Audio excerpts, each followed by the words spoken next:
What's up, guys? Thank you for joining this week's edition of PLO Tips for Busy Grinders. Now, in the past, we've gone over hand histories, we've analyzed them in Poker Juice, but today we're going to visit a really common question that I get, which is talking about the decision of whether to run it once or run it twice. Now, I know what it's like. It's difficult to not be or to avoid being results oriented in these big pot situations. You know, there's always that awkward moment when you bet, your opponent raises, you and your opponent, or you and your other two or even three opponents sometimes have the decision of how many times you want to run it. And what's everybody really asking here? They're wondering how they can decrease their variance or let their luck kind of spread out over the course of a couple of boards. Now, there's a couple of things to consider here, okay? One is running it twice doesn't change your long-term EV. It's going to change your short-term variance, but it's not going to change your long-term EV. Now, the most important thing is now on paper it actually doesn't increase your EV, but I think it decreases your EV in other ways. Let me explain.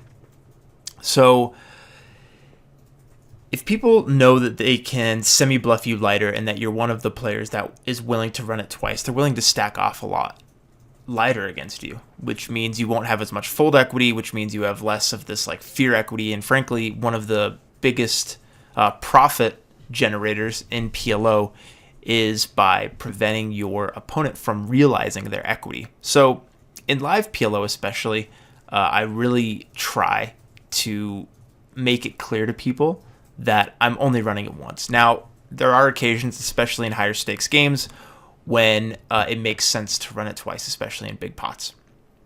If it's your weekly grinding game and you're going to be able to play this game for 2 or 3 years, then it doesn't really matter. I really do believe that you should run it once, and you should run it once and only once, and I think that that's the most plus EV option.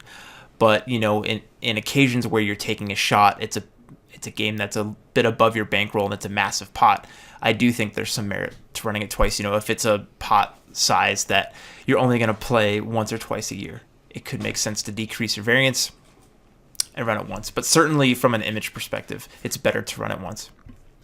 Now, also, if you're playing in a live game and you want to be more friendly with the recreational players and recreational players begging you to run it twice, you should generally run it twice.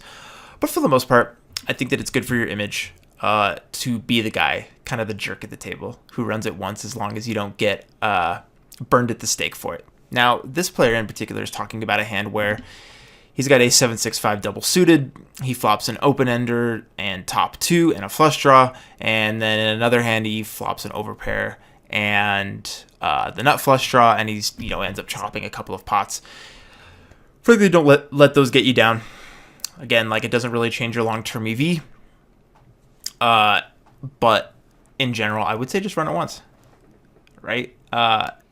And don't think too much about it. I actually have played in a home game where you cannot run it twice, but I've also played in other home games where you can run it up to 3 or 4 times, and you see this a lot in high-stakes poker.